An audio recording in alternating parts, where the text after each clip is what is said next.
Dieu soit béni, Dieu soit glorifié.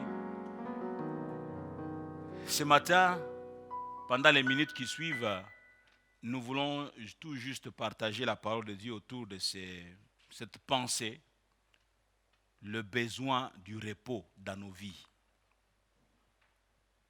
Le besoin du repos. Le repos est un besoin légitime, un besoin que chacun peut ressentir à un moment ou un autre. Avoir besoin du repos, de la tranquillité, se sentir en paix. Ça, c'est très très important dans la vie. Le besoin du repos. Un seul verset, peut-être un deuxième aussi dans ce chapitre 11 de Matthieu. Chapitre 11 de Matthieu. Le verset 28, nous toucherons le verset 29 également. Chapitre 11. Là où le Seigneur est en train de dire, venez à moi, vous tous qui êtes fatigués et chargés, et je vous donnerai du repos. J'aime ça. Il dit, je vous donnerai du repos. Verset 29. Prenez mon joug sur vous et recevez mes instructions, car je suis doux et humble de cœur, et vous trouverez du repos pour vos âmes. Et vous trouverez du repos pour vos âmes. Venez à moi, vous tous qui êtes fatigués et chargés. Vous êtes fatigués et chargés. Venez à moi et je vous donnerai du repos. Ce verset 28, pris dans la version Semeur, nous est rendu de la manière suivante. Il dit, venez à moi, vous tous qui êtes accablés sous le poids d'un lourd fardeau, et je vous donnerai du repos. Venez à moi. Vous tous, peu importe votre nombre, venez à moi, j'ai assez du repos pour les uns et pour les autres. Venez à moi, vous tous qui êtes accablés sous le poids d'un lourd fardeau, et je vous donnerai du repos. Alléluia. Le Seigneur, dans le verset 29 que nous avons lu, nous fait comprendre qu'avec lui, nous trouverons le repos pour nous-mêmes, le repos, autrement dit, pour nos âmes. Venez à moi et je vous donnerai du repos. Le Seigneur est en train de lancer un message pour dire à tous ceux qui sont découragés, à ceux qui sont fatigués, à ceux qui sont chargés, il dit, ne perdez pas le temps là où vous êtes. Venez à moi et je vous donnerai du repos. Venez à moi, c'est la généreuse invitation que lance Jésus à l'endroit de tous ceux qui sont fatigués. C'est une invitation qu'il lance à tous ceux qui sont fatigués, tous ceux qui sont chargés. Il leur dit, venez à moi. Oui, c'est la première chose que nous mentionnons. Venez à moi. Venir à Christ est une expérience qu'on peut voir sous plusieurs formes. Venir à Christ. Expérience qu'on peut voir sous plusieurs formes. Par exemple, vous pouvez le voir sous la forme de croire en lui. Quand vous allez dans Acte 16, verset 31, vous connaissez bien cette histoire. Paul et Silas sont arrêtés, ils sont roués de coups, donc jetés dans la prison par les joailliers. Et puis ils ont commencé à célébrer le Seigneur, à louer Dieu pendant toute cette nuit-là. Et il y a une action puissante, une action divine qui est venue à cet endroit-là. Les murs de prison se sont ébranlés, les portes se sont ouvertes. Et le joaillier qui a poussé un cri, il a cru que les prisonniers se sont échappés. Il a voulu aller se pendre. Et Paul lui dira, non, il ne faut pas aller faire cela, nous sommes tous là. Et il va tomber à leurs pieds en disant, que dois-je faire pour être sauvé? Et le verset 31 dit, Paul prend la parole en disant, crois au Seigneur Jésus et tu seras sauvé, toi et ta famille. Comme pour dire, ta famille manque de repos, ta famille manque de paix. Mais si tu crois au Seigneur Jésus-Christ, vous retrouverez cette paix, vous retrouverez ce repos qui vous manque. Oh, alléluia. Venir à Christ peut être aussi vu comme étant le fait de recevoir. Et Jean 1,12 nous dit qu'à tous ceux qui l'ont reçu, à tous ceux qui croient en son nom, il les a donné, Jésus, qui est la parole vivante, qui est la lumière du monde, les a donné le pouvoir de devenir enfants de Dieu. Nous pouvons aussi voir cela sous forme de manger dans Jean 6, verset 35, où Jésus est en train de dire, je suis le pain de vie. Celui qui vient à moi n'aura jamais faim, et celui qui croit en moi n'aura jamais soif. Et déjà, la dernière partie de ces versets nous introduit dans l'aspect de boire. Quatrièmement, donc, nous pouvons voir le fait de venir à Christ, le fait de boire. Et nous pouvons voir dans Jean 7, 37, où le Seigneur est en train de dire ceci, le dernier jour, le grand jour de la fête, il dit, se tenant debout, et il s'écria, si quelqu'un a soif, qu'il vienne à moi et qu'il boive. Et enfin, le fait de toucher la frange de son vêtement. Matthieu 9, verset 20 et verset 21 dit, et voici une femme atteinte d'une perte de sang depuis 12 ans, s'approcha par derrière et toucha les bords de son vêtement, car elle se disait en elle-même, si je puis seulement toucher les pans de sa robe, je serai guéri. Alléluia. Si je puis seulement toucher les pans de sa robe, je serai guéri. Il est question d'aller vers Jésus. Elle était fatiguée du poids de sa maladie. Elle était fatiguée, elle était chargée. Elle se disait, mais je vais finir comment ma vie? Elle avait un poids, mais finalement, ayant entendu parler de Jésus, c'était un genre d'invitation qui lui a été lancée. Cette femme s'est dit, si je puis seulement toucher les pans de sa robe, je serai guéri. Alléluia. Je serai guéri. Deuxième chose, c'est que Jésus dit, je vous donnerai du repos. Remarquons ici que le repos est un don. Alléluia. Il dit, je vous donnerai. Le repos est un don. Tu ne l'as pas. Tu ne peux pas forcer cela. Mais c'est un don. Si tu viens, je te donnerai le repos. Je donnerai le repos. Et nous disons que le repos est un don. Il ne s'acquiert pas et ne se mérite pas. Le repos ne se mérite pas. Il ne s'acquiert pas à prix d'argent. Ce n'est pas par tes efforts. Le repos que promet le Seigneur est un don. Et un don ne se mérite pas. Alléluia. Un don, ça ne se mérite pas. Un don, c'est la faveur. Un don, c'est la grâce. C'est le repos du salut dont il est question. Alléluia. C'est le repos du salut dont il est question. On ne peut le goûter qu'en reconnaissant que Christ a totalement accompli l'œuvre de la rédemption sur la croix. Il a accompli l'œuvre de la rédemption sur la croix et nous a introduits dans son repos. Il nous a introduits dans son repos. Lui, il est notre repos, Jésus-Christ. Amen, amen. Il est notre repos. Lorsque tu l'acceptes, lorsque tu le reçois, lorsque tu le manges, lorsque tu le bois, bien-aimé, tu accèdes au repos parfait. Jésus-Christ est notre repos. Venez à moi, vous qui êtes accablés et chargés. Venez à moi, vous qui êtes accablés et chargés. Tu es en train de me suivre ce matin et tu te dis, pasteur, ça c'est mon cas, ça c'est mon tableau. Je suis accablé, je suis chargé, je suis dépassé, je suis fatigué même du monde. Tu es fatigué même de la vie. Bien-aimé, tu es appelé à vivre. Mais voilà maintenant que tu es fatigué même. Fatigué de la vie. Tu es chargé. Tu ne sais à quel sens c'est voué. Jésus-Christ te lance un appel. Alléluia. Il te lance l'invitation. Il dit, viens. Ce message est valable pour celui toi qui n'a jamais accepté Jésus-Christ comme Sauveur et Seigneur. Mais ce message est aussi valable à toi qui as déjà accepté Jésus, mais tu vis un genre de calamité. Tu te poses mille et une questions. Jésus t'invite, il dit, viens te jeter à mes pieds. Viens te jeter à mes pieds. Viens déposer tes fardeaux à mes pieds. Oh, alléluia. Tu n'as pas la capacité de porter ces fardeaux-là. C'est plus fort que toi. Mais viens, moi je peux te soulager. Alléluia.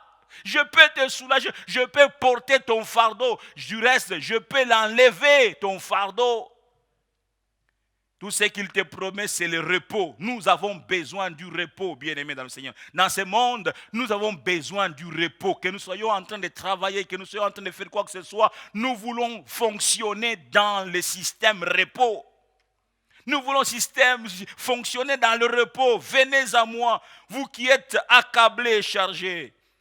Et je voulais dire, pour venir à Christ, tout être doit reconnaître qu'il est chargé d'un certain poids. Chargé d'un certain poids. Il se peut qu'il soit ce poids-là, qu'il soit celui du péché. Un mensonge qui pèse sur toi. Une relation illicite qui pèse sur toi. Et tu sens ce poids-là.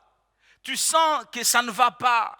Ça pèse sur toi. Tu n'arrives pas à vaincre. Tu n'arrives pas à t'en débarrasser. Jésus dit, viens à moi, viens tel que tu es.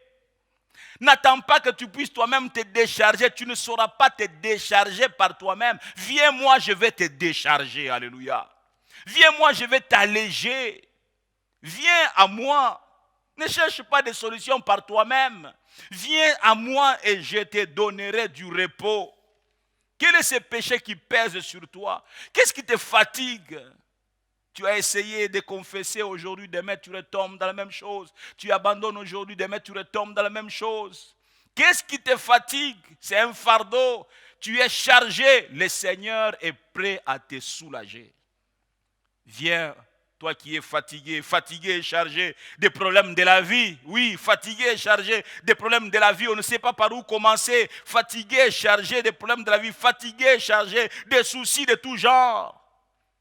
Fatigué et chargé des incertitudes de la vie. C'est incertain, la vie est incertaine. Qu'est-ce que nous devenons au sortir de ce confinement? Avant le confinement, j'étais au chômage. Et pendant ce temps de confinement, c'était vraiment l'enfer. Maintenant que je sors du confinement, je suis toujours au chômage. Comment ça va se passer? Jésus dit, viens. Ne te pose pas de questions, comment ça va se passer? Toi, décide-toi seulement de venir à moi. Va vers le Seigneur et va déposer tes fardeaux. Va vers le Seigneur, va lui partager tout ça, tout ce qui te perturbe, va vers lui. Ne reste pas dans ton coin, va vers lui. Le maître dit, venez à moi. Venez à moi. Et en allant à lui, chacun sera déchargé, libéré de ses fardeaux insurmontables. Libéré de ses fardeaux insurmontables et insupportables. Avec Jésus, il y a lieu de posséder. Il y a lieu d'entrer dans le repos et la paix véritable avec Jésus. Il y a lieu de posséder, il y a lieu d'entrer dans le repos et la paix véritable. Le repos et la paix véritable. Seul Jésus peut nous l'accorder. Seul Jésus peut nous l'accorder. Ça ne vient pas de l'argent. Bien aimé, il y a des gens qui ont beaucoup d'argent mais qui ne connaissent pas ce que nous sommes en train de parler ici. Qui ne connaissent pas le repos. Ils sont troublés et ils paniquent à tout bout de champ. Aujourd'hui, ils vont cacher l'argent là-bas. Aujourd'hui, demain, ils vont aller cacher l'argent là-bas. Peut-être on saura. Les inspecteurs des finances vont découvrir, etc. On tremble, on panique, on ne sait pas quoi faire. On change de compte. Non, il faut partager. C'est beaucoup d'argent dans une seule banque. Il faut partager dans plusieurs banques comme ça. Ils auront du mal à retrouver. Vous souffrez pour rien. Venez à Jésus. Venez à Jésus. Il y a un homme qui souffrait aussi avec beaucoup d'argent amassé en tripotant sur les documents du pays. C'est Zachée. Mais lorsque Jésus est arrivé dans sa maison et que Zachée est allé vers Jésus, oh quel repos! Quel repos, au point qu'il s'est dit, j'en ai de trop, je vais donner une partie aux gens là où j'ai fait du mal. Bien aimé, c'est quand tu entres dans le repos que tu découvres que l'essentiel c'est ceci, mais ça c'est de trop. Quand tu entres dans le repos de Jésus-Christ, alléluia, venez à moi et je vous donnerai du repos. Oui, en Christ, il y a lieu de posséder. Lieu d'entrer dans le repos et la paix véritable. La troisième chose, le troisième point, c'est que le repos que promet Jésus n'est pas une cessation d'activité. Non, le repos que promet de Jésus, parce que la signification du repos, c'est vraiment la cessation d'activité. C'est pourquoi même on traite de la mort de repos, le repos éternel. Mais le repos dont il est question ici, ce n'est pas une cessation d'activité, ce n'est pas un simple état d'inactivité, mais plutôt un repos intérieur, même dans l'activité. Un repos intérieur, même dans l'activité. Tu as travaillé, mais quand tu finis la journée, tu as une certaine paix intérieure. Tu n'es pas troublé, tu ne paniques pas. Saint Augustin disait que notre cœur est inquiet, sans repos, jusqu'à ce qu'il ait trouvé le repos en Dieu. Amen, amen. Sans Christ, tu es inquiet. Sans Jésus, tu es inquiet. Tu n'as pas de repos, tu es troublé. Tu es troublé. S'adressant à son peuple par Ésaïe 28, 12, Dieu disait, voici le repos, laissez reposer celui qui est fatigué. Voici les lieux du repos. C'est-à-dire, voici l'apaisement, mais ils n'ont point voulu écouter. Dieu a parlé à Israël, voici le repos, laissez reposer celui qui est fatigué. Voici les lieux du repos, mais ils n'ont point voulu écouter. Voici les lieux du repos, voici l'apaisement de vos cœurs, l'apaisement de vos âmes, mais ils n'ont pas cédé à ce message, ils n'ont pas cédé à cette invitation de Dieu. Toujours s'adressant donc à son peuple par Ésaïe, chapitre 30, verset 15, l'Éternel renchérit en disant que c'est dans la tranquillité et le repos que sera votre salut. C'est dans le calme et la confiance que sera votre force. Alléluia. Oh, il y a possibilité de repos, bien-aimé dans le Seigneur. Tu as été troublé, perturbé, mais Jésus-Christ peut te donner ce repos qui t'a longtemps manqué. Il peut te donner ce repos. Oui, c'est dans la tranquillité et le repos que sera notre salut. C'est la tranquillité et le repos que sera le salut de chaque peuple. C'est dans le calme et la confiance que sera notre force. Notre force est dans le calme et la confiance. Or, le calme et la confiance, bien-aimé, ne peut s'installer que dans la mesure où nous avons celui qui crée cet état-là. Jésus-Christ, notre Sauveur. Nous sommes dans un monde troublé par toutes sortes d'événements et de réalités. Le chaos, bien-aimé dans le Seigneur, est presque total. Et c'est dans ce monde troublé où tout semble être sans dessus, sans dessous. Il règne un genre de tohu-bohu.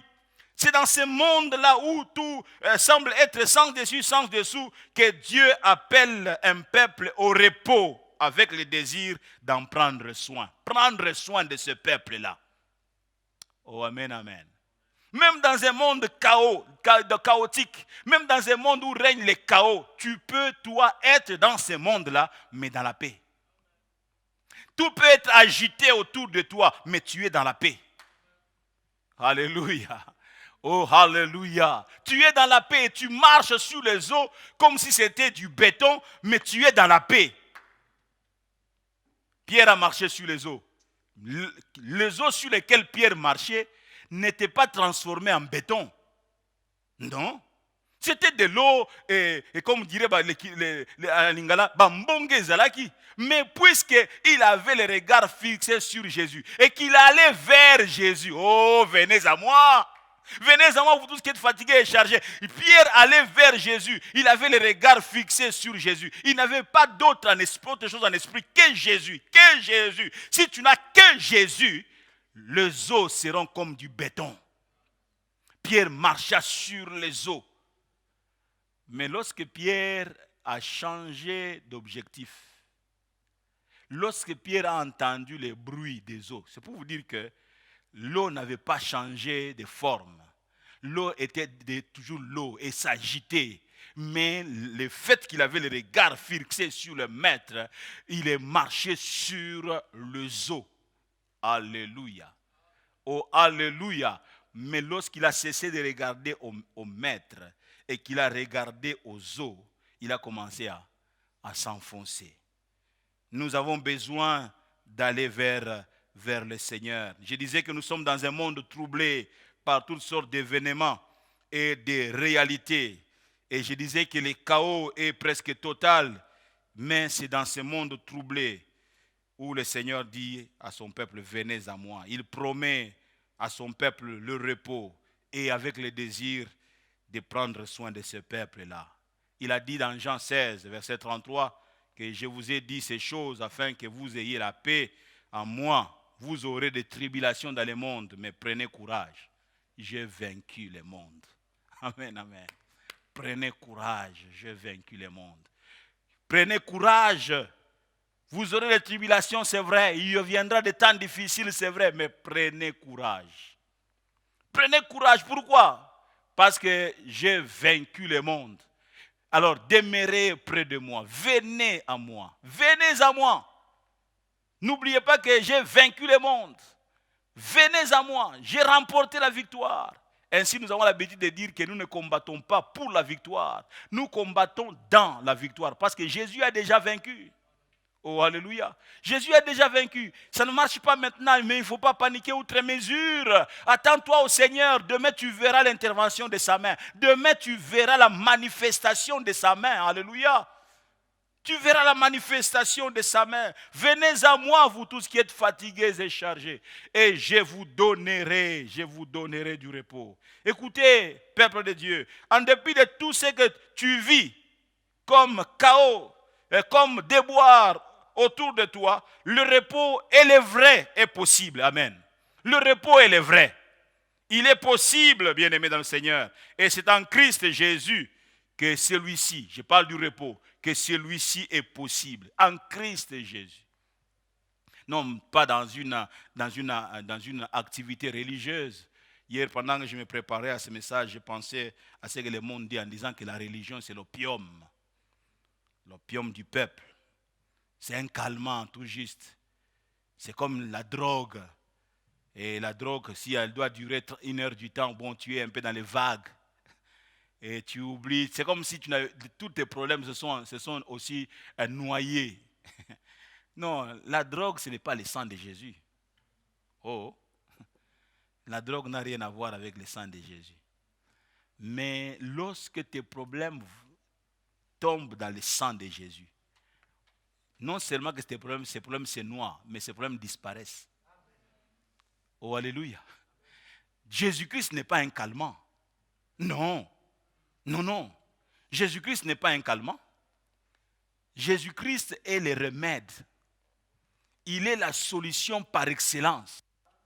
Jésus-Christ est la solution par excellence. Jésus-Christ n'a rien à voir avec la religion. Jésus-Christ n'a jamais laissé de religion sur la terre.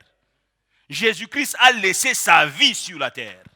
Oh, alléluia. Jésus-Christ ne nous a pas laissé la religion, il ne nous a pas laissé sa religion, mais Jésus nous a laissé sa vie. Oh, alléluia. Quand tu le reçois, tu reçois la vie. Celui qui a le Fils a la vie, et celui qui n'a pas le Fils n'a pas de vie. Il dit, venez à moi. Vous tous qui êtes accablés, chargés par des fardeaux, venez à moi. Le Seigneur sera toujours ce lieu de reconstitution pour tous ceux qui sont fatigués. Il sera toujours ce lieu de reconstitution pour tous les fatigués. Tous les fatigués, s'ils vont à Jésus-Christ, Jésus sera ce lieu de reconstitution, ce lieu de réparation. Vous voulez être réparé dans n'importe quel domaine de votre vie, allez vers Jésus-Christ. Allez vers le Seigneur. Alléluia. Et pour finir, je nous propose cette lecture que nous trouvons dans Ésaïe au chapitre 25.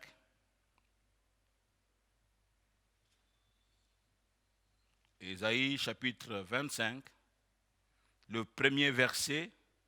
Nous lirons aussi le 4e, le 8e et le 9e verset.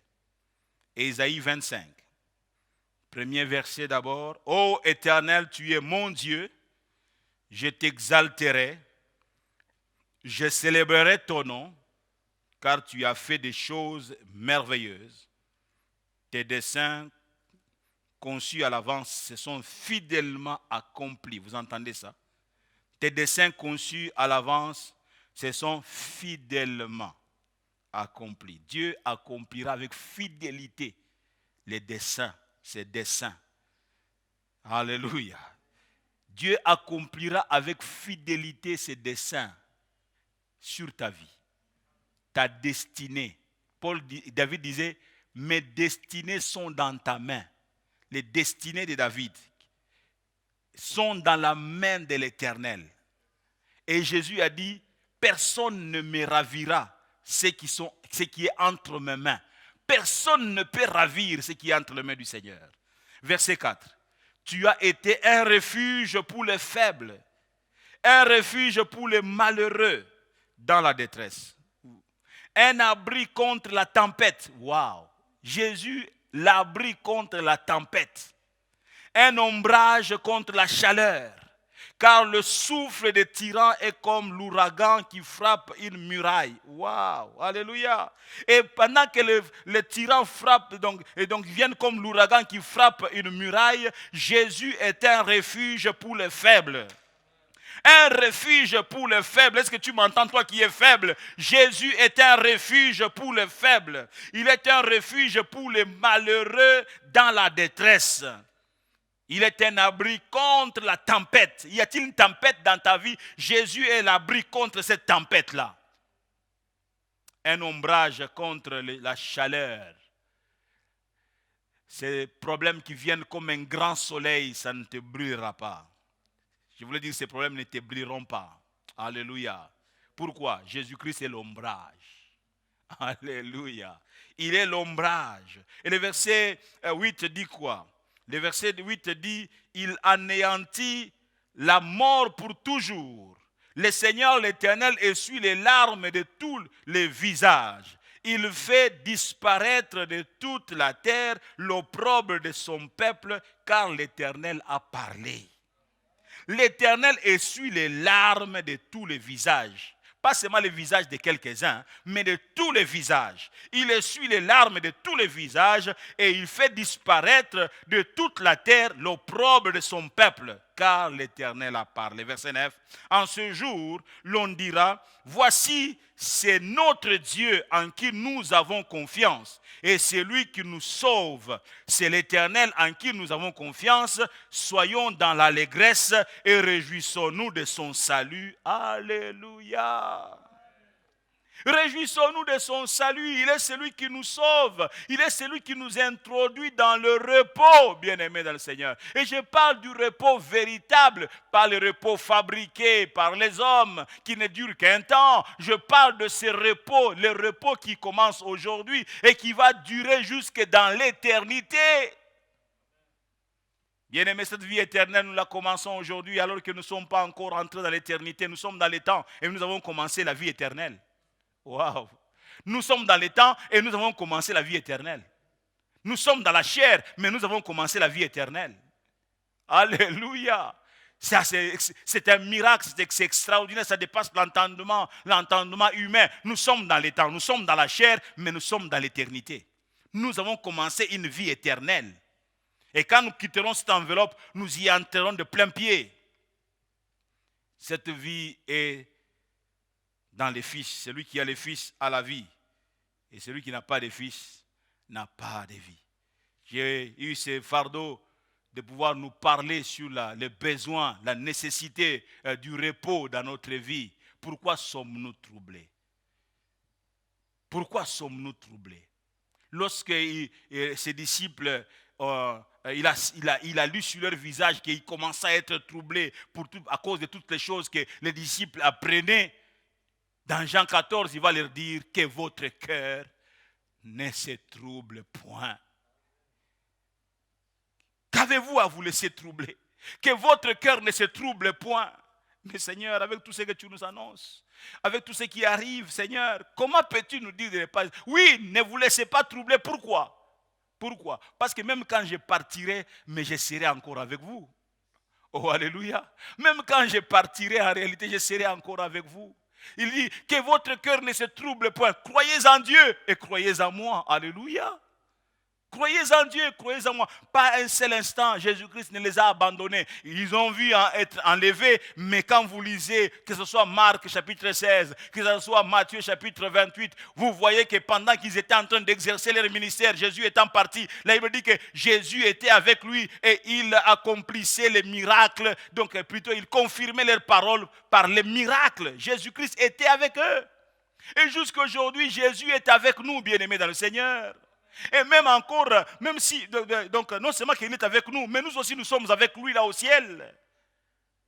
Nous sommes en lui et lui est assis à la droite du Père. Nous sommes un mystère, bien-aimés, en réalité. Les chrétiens sont un mystère, je vous assure. C'est un mystère. Comment peux-tu être sur la terre et être avec Jésus, assis avec Christ dans le lieu céleste? C'est un mystère, ça. Un mystère. C'est parce que nous nous ignorons que quelquefois nous nous comportons comme des malheureux. Nous nous ignorons. Bien aimés, nous sommes sur la terre, marchant dans la poussière, mais étant aussi assis avec Christ dans le lieu céleste.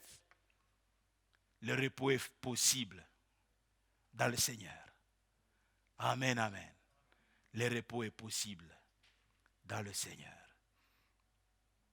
J'aimerais que nous puissions fermer nos yeux et que nous puissions prier. Le repos est possible. Je disais, le repos est possible. Alléluia, le repos est possible. Oh, bénis Dieu pour le repos. Est-ce que tu peux bénir Dieu là où tu es? Seigneur, j'ignorais tout ça. J'ignorais que j'étais assis avec toi dans le lieu céleste et j'étais en train de m'inquiéter pour les choses de la terre. Le repos est possible, Seigneur. Le repos est possible. Élevons nos voix. Parlons à Dieu. Alléluia. Dans votre maison, parlez à Dieu.